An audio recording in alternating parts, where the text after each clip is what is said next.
Muito bem, muito bom. Estamos de volta, né? Graças a Deus.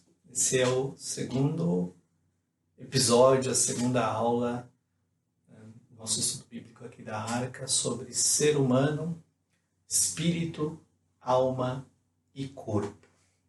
E antes da gente começar, eu gostaria de fazer com você uma oração para a gente dedicar esse momento ao Senhor, amém? Senhor meu Deus, muito obrigado, Senhor. Eu te louvo e te agradeço. Sou completamente agradecido por tudo aquilo que o Senhor tem feito conosco. Obrigado pelo teu cuidado, pela tua proteção, Senhor. Obrigado por nos guardar, por nos abençoar, suprir, Senhor, a nossa necessidade. Que neste momento o nosso coração, Senhor, se prepare para receber a tua verdade, a tua palavra. Que ela venha realmente fazer a diferença na nossa vida. Fala conosco, nos ensina, Senhor. Tira do nosso coração toda dúvida, toda incerteza. E nos dá, Senhor, a clareza, a compreensão correta a respeito da tua verdade. Eu te peço, em nome de Jesus. Amém. Muito bem. Semana passada nós fizemos uma introdução para falar sobre esse tema de espírito, alma e corpo. E hoje nós vamos focar no espírito humano. Então a gente vai falar sobre o ser humano, espírito. Amém? Bem, na semana passada a gente falou um pouquinho a respeito de tricotomia. Lembra que eu comentei que o ser humano não é uma trindade, né? Volto a dizer, por favor, não pense assim, não ache assim, porque trindade só está relacionada com o Pai, o Filho e o Espírito Santo. Então, o ser humano não é uma trindade. Só que, se você pesquisar sobre a natureza humana, se você fizer o teu próprio estudo bíblico a respeito do ser humano, você vai encontrar muita informação, muita literatura dizendo que o ser humano, na verdade, é uma dicotomia. E na semana passada a gente falou, na verdade, que o ser humano é uma tricotomia. E agora, Marquinhos, como que a gente faz? Não faz, né? A gente tem que dar um jeito nisso aqui. Na verdade, é importante que a gente entenda que sim, não é só a visão de tricotomia que existe, existem outras além dessa, né? Mas certamente dicotomia e tricotomia são as visões mais comuns a respeito da natureza humana. Não são as únicas, tem outras, obviamente, mas essas é o que a gente encontra mais literatura falando a respeito. É interessante porque a igreja, nos primeiros séculos da era cristã, ela acreditava que o ser humano era formado por corpo, alma e espírito. É claro que esse pensamento ele é herdado da filosofia grega, né? Os gregos, os filósofos gregos já imaginavam o ser humano com essa característica tríplice, digamos assim. E a igreja, como estava inserida nessa cultura, acabou também assimilando esse mesmo tipo de pensamento, independente da gente estar falando da questão da Bíblia, né? Então, fora do contexto bíblico, já havia um pensamento a respeito de olhar para o ser humano com essas características, com esses componentes, digamos assim, de corpo, de espírito e de alma. É interessante porque essa visão que olha para o ser humano como dois componentes divide a natureza humana no componente material, que na maioria das vezes está associado com o corpo, e também com o componente imaterial. E aí que tem uma coisa interessante, porque você vai encontrar em muitos livros de teologia, principalmente, e aqui eu tenho vários, eu tenho acho que uns 5 pelo menos, né, e pesquisei nesses livros, né, uma coisa que me chamou muita atenção é que o pensamento cristão que começou a se difundir séculos depois, imaginava que alma e espírito, na verdade, eram sinônimos da mesma ideia. É por isso que começou a olhar o ser humano com essa visão, digamos assim, mais dicotômica. Porque aí se olhou para a alma, se olhou para o espírito e falou, aqui está falando da mesma coisa. É sinônimo, é a mesma ideia, só que usando outras palavras. Porém, a visão que olha o ser humano como tricotomia insiste que, né, alma e espírito não são a mesma coisa, não representam a mesma ideia. Muito pelo contrário, esse é o tipo de entendimento que olha para o espírito e olha para a alma com as suas diferenças, porque tem propósitos diferentes. E esses propósitos fazem com que a gente acredite que não estamos falando necessariamente da mesma coisa. E eu fiquei imaginando, se no começo se olhava para a natureza humana com essa abordagem tríplice, nessa tricotomia de corpo, alma e espírito, o que foi que mudou? Para depois começar a pensar, não vamos olhar dessa forma, vamos entender que alma e espírito é a mesma coisa e vamos seguir, né, nessa linha de raciocínio daí para frente, né? Bem, uma das melhores explicações que a gente pode dar a respeito dessa mudança de pensamento que surgiu no meio da igreja e ao longo dos séculos tem a ver primeiro com relação à interpretação, né? As pessoas leem o texto, lembra que a gente já falou disso, né? Analisam, tiram as suas conclusões e essa conclusão vira uma via de interpretação que se dá a respeito de uma ideia que a gente constrói, que a gente entende a respeito das Escrituras, né? Outro aspecto que fez com que a igreja ou as pessoas da igreja começassem a se distanciar do olhar de espírito, alma e corpo e começar a pensar que alma e corpo, na verdade, é a mesma coisa, acredite, tem a ver com uma forma de explicar a encarnação de Cristo. Como que Cristo se transformou num ser humano como nós? Eu não quero falar disso, é um assunto bastante complexo, a gente pode, né, se Deus nos permitir, estudar essa questão da encarnação de Cristo, né, em um outro momento, mas trazer essa preocupação de como explicar a encarnação de Cristo era difícil se a gente tinha um ser humano formado por 3 componentes. Então vamos simplificar um pouquinho, porque a explicação fica mais simples. Muita gente vai discordar desse ponto que eu estou trazendo aqui, mas se você fizer uma análise bem desencanada de viés, de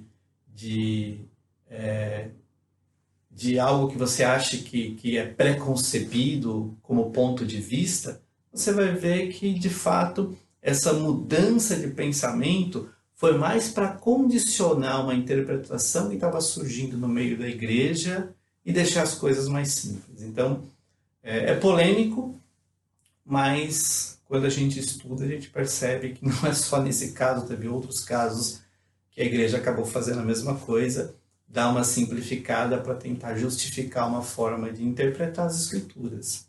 Mas hoje, em pleno século XXI, esse tema está sendo revisitado.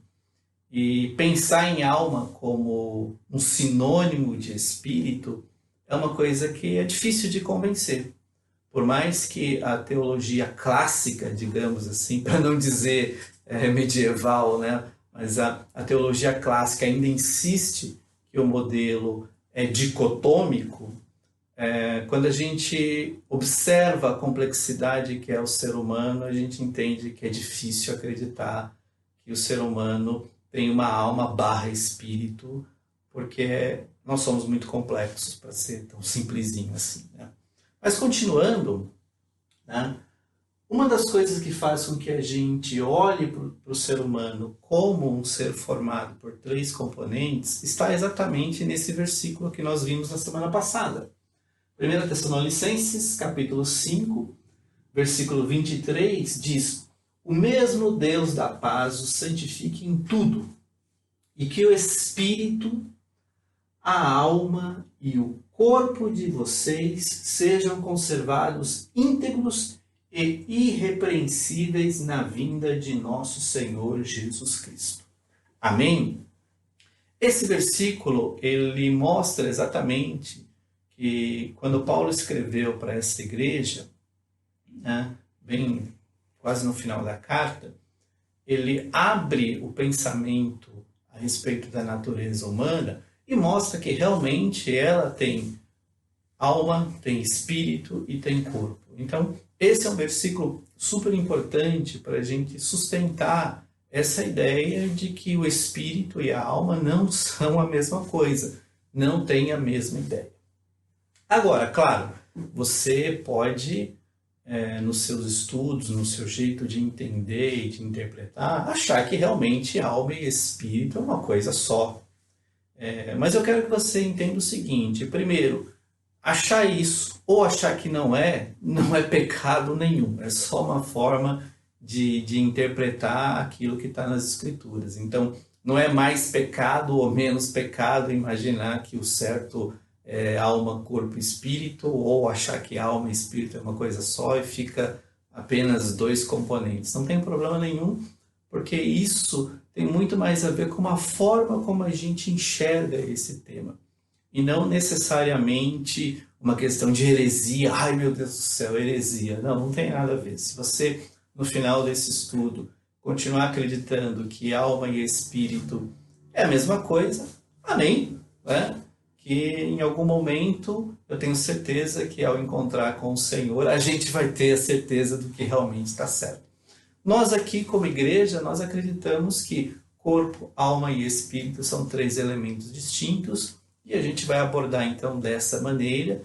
E um dos versículos que a gente usa para suportar essa ideia está exatamente aqui em 1 Tessalonicenses, capítulo 5, versículo 23. Amém? Agora, continuando, né, a pergunta que a gente pode fazer é, o que quer dizer espírito? É claro, é uma tradução, porque a Bíblia não foi escrita em português, né, e nem em inglês, para quem talvez não saiba, né? Ela foi escrita em hebraico, em aramaico e em grego, e a palavra que a gente traduz por espírito, no hebraico, ela se chama ruach. E em grego, essa palavra é pneuma. E olha só que coisa interessante, que tanto no hebraico quanto no grego, o sentido dessa palavra, que nós hoje traduzimos como espírito, o sentido é vento ou sopro. Então, todas as vezes que a palavra ruach ou a palavra pneuma apareceram nos escritos originais da palavra de Deus, o pensamento que as pessoas tinham dessa palavra é que estava se referindo ao sopro ou ao vento. Agora, olhando para esse contexto, a gente percebe que o espírito é um componente que desperta no ser humano a conexão e o interesse com os assuntos espirituais. E é interessante porque esse interesse e essa conexão, ela não está apenas relacionada com aquilo que a gente poderia dizer do mundo espiritual. Na verdade, isso até extrapola para um interesse com relação a tudo que é sobrenatural. Por mais racional que você possa ser, por mais pautado por uma razão que você se sinta assim, tem coisas que a natureza não explica, ou a razão não explica. Elas fogem de uma explicação mais bonitinha, mais fácil de se aceitar. É um fenômeno sobrenatural e o nosso espírito, de alguma forma, tem interesse nessas coisas e, de alguma forma, busca um tipo de conexão com essas coisas. Mas não são apenas os temas espirituais e também os sobrenaturais. O espírito, ele tem interesse e busca também conexão em temas esotéricos, em temas místicos e também em temas transcendentais. É interessante a gente pensar nisso, porque não se observou em nenhum momento da história da humanidade uma sociedade que não tivesse uma religião. Isso quer dizer que, necessariamente, os povos, e a antropologia está aí para olhar isso com mais detalhes, os povos sempre tiveram crenças. Crenças em algo superior, crenças em algo sobrenatural, algo que de repente está acima desse plano natural no qual nós vivemos. E a razão disso tudo é porque age na natureza humana o espírito, que busca isso de alguma forma, que quer um tipo de aproximação com esses assuntos. E hoje, em pleno século XXI, isso não é diferente, né?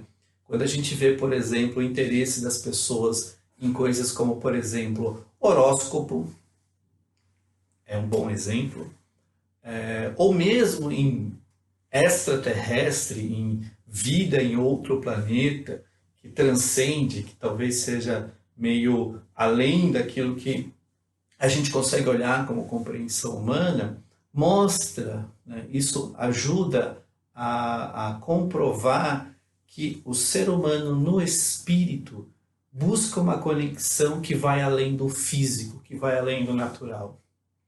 Principalmente, gente, porque quando a gente não conhece a Cristo, quando a nossa vida ainda não está nas mãos do Senhor, muita coisa não faz sentido. E muita coisa fica sem uma explicação que nos ajude a entender o que está acontecendo ou o que aconteceu. Só que a partir do momento que nós entregamos a nossa vida para o Senhor, a gente começa a ter a nossa visão descortinada para as coisas espirituais. E a gente começa a perceber que tem principados, que tem potestades, que tem agentes espirituais que exercem influência sobre a realidade na qual nós vivemos. E essas coisas, elas mexem com o nosso lado espiritual, mexem com o espírito humano, porque o espírito humano tem esse tipo de inclinação, tem esse desejo de conexão, tem esse interesse, tem essa vontade de se envolver, de assimilar aquilo que acontece no mundo espiritual. Tanto é que pessoas que buscam consultar os mortos, ou buscam algum tipo de vidente, gente que tem interesse na sorte, no futuro, nada mais do que essa busca pela coisa espiritual, que de alguma forma de uma inquietude que o homem tem no seu íntimo, no seu interior, que é promovido por esse componente chamado espírito. Amém? Tem muita gente que não acredita, mas não é que não acredita, né? No fundo, fica lá uma pulguinha atrás da orelha, querendo, né, uma resposta, uma explicação. Mas é verdade, é verdade. Outra coisa que a gente pode ver, de certa forma, é o sucesso que a gente percebe em livros, em literaturas, né? Nas artes, no cinema, de temas relacionados com o sobrenatural. Você vê que é tem um público que se interessa por isso. E se interessa por quê? Porque de alguma forma quer uma explicação, quer que aquilo faça sentido.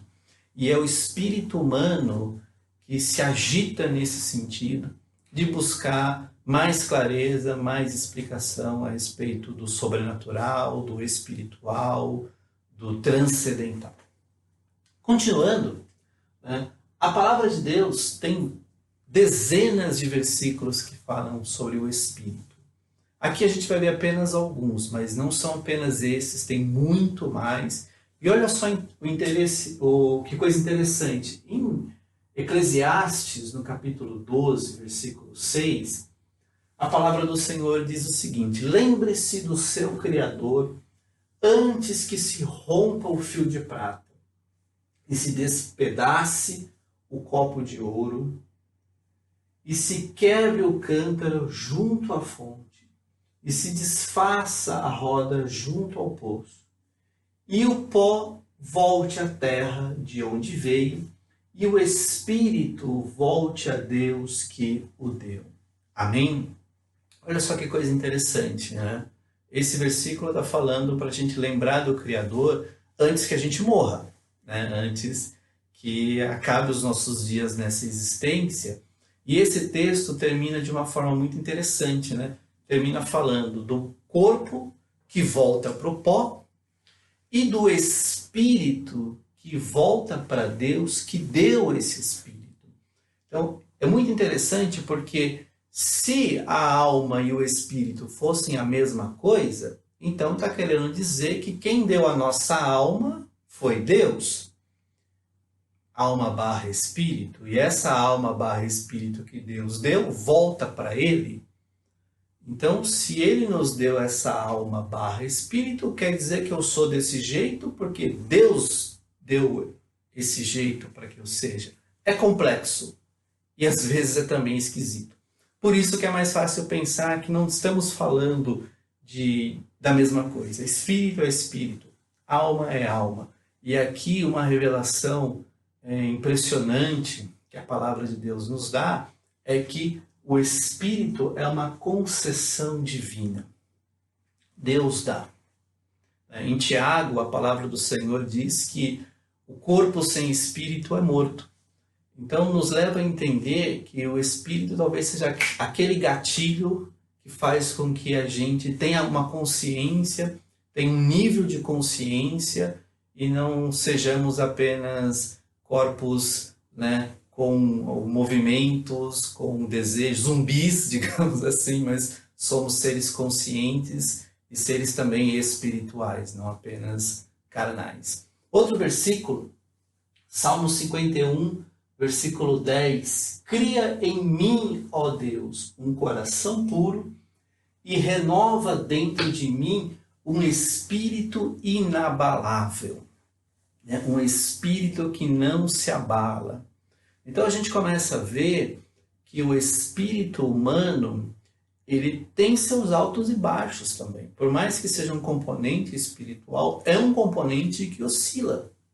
E buscar um espírito que seja inabalável, não tem necessariamente a ver com um sentimento, com um tipo de resiliência, mas tem a ver com um tipo de sensação espiritual que deixa com que você continue na mesma sintonia, no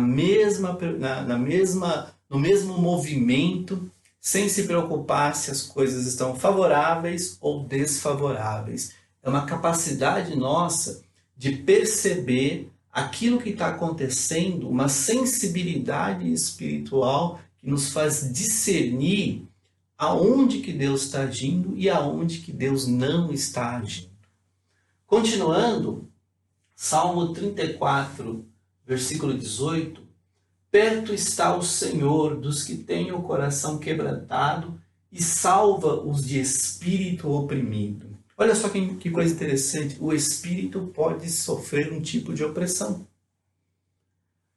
Claro, né? Porque se os principados e potestades são seres espirituais e eles promovem a opressão na raça humana, então um espírito oprimido é um espírito que está debaixo de uma influência espiritual. E é interessante porque a palavra do Senhor diz que Ele, o Senhor, salva as pessoas que estão vivendo com o seu espírito oprimido, ou que estão vivendo uma influência opressora espiritual. E isso se manifesta no espírito e depois vai ecoando para a alma e para o corpo. Então imagina como essas coisas estão bastante conectadas. Outro versículo, em 2 Coríntios, capítulo 7, versículo 1, diz o seguinte: portanto, meus amados, tendo tais promessas, purifique-nos de toda impureza, tanto da carne como do espírito, aperfeiçoando a nossa santidade no temor do Senhor. Olha só que coisa interessantíssima. No Espírito Santo, aliás, o Espírito humano, não tem nada a ver com o Espírito Santo, o Espírito humano, ele sofre o risco de ter uma impureza, tá? De ser impuro. E a palavra do Senhor nos exorta para a gente tomar esse cuidado, para que o Espírito não seja manchado por algum tipo de impureza que depois vai prejudicar a nossa caminhada com o Senhor. Então, esse componente espiritual que forma o ser humano, ele pode se sujar, ele pode se comprometer. Eu acho que, né, é importante prestar atenção nesse detalhe. O espírito humano pode sofrer comprometimento espiritual. E a gente tem que tomar esse cuidado para não se associar com aquilo que é espiritualmente prejudicial para a gente, porque isso vai trazer consequências. Vai trazer consequências. E o último versículo, né, é do Cântico de Maria, lá em Lucas, no capítulo 1, versículos 46 e 47. Diz assim: Então Maria disse: A minha alma engrandece ao Senhor, e o meu espírito se alegrou em Deus, meu Salvador. Olha só que coisa interessante, né? Existe um tipo de alegria que age no espírito. Quando a gente lembra daquele versículo que está lá em Neemias, que fala: a alegria do Senhor é a nossa força, a gente não está falando da alegria que se manifesta na nossa alma, mas é um outro tipo de alegria. Olha só que coisa interessantíssima.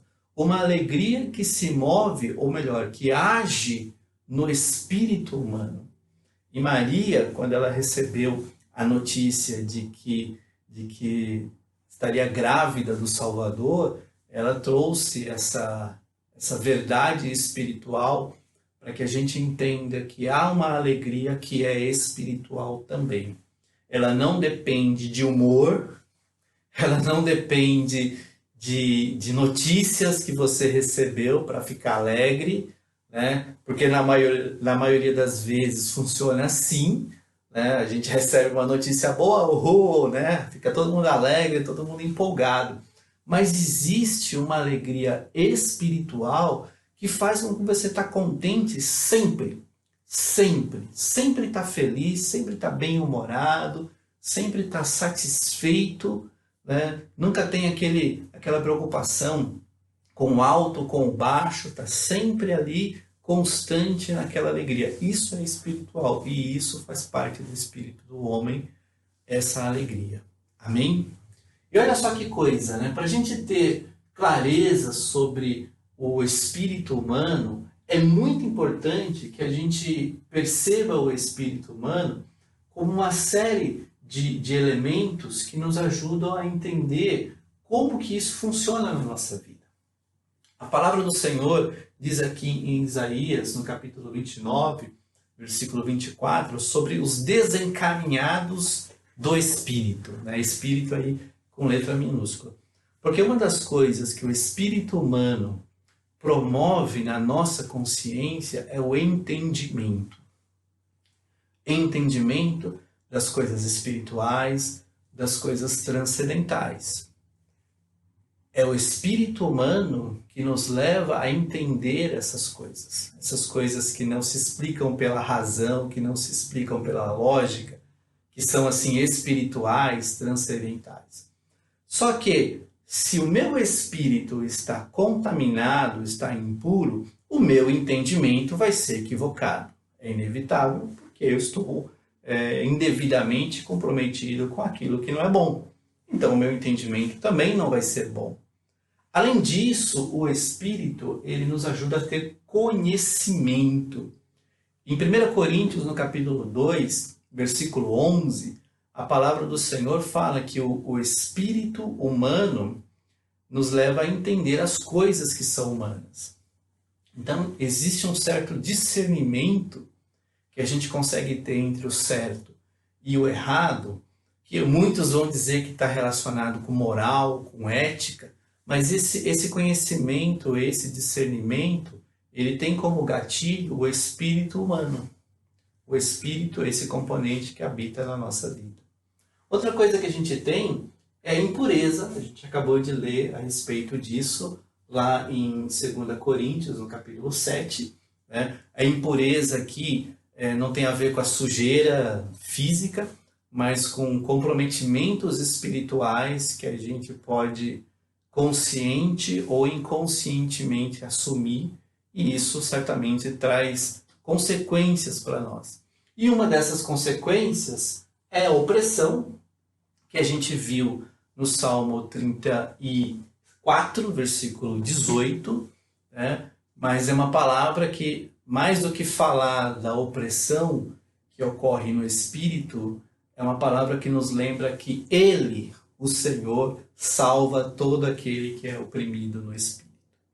E outra coisa que a palavra do Senhor nos ensina é que o espírito, ele está sujeito a cada um individualmente. Né? Em 1 Coríntios, no capítulo 14, versículo 32, a palavra do Senhor diz que o espírito dos profetas é sujeito aos profetas.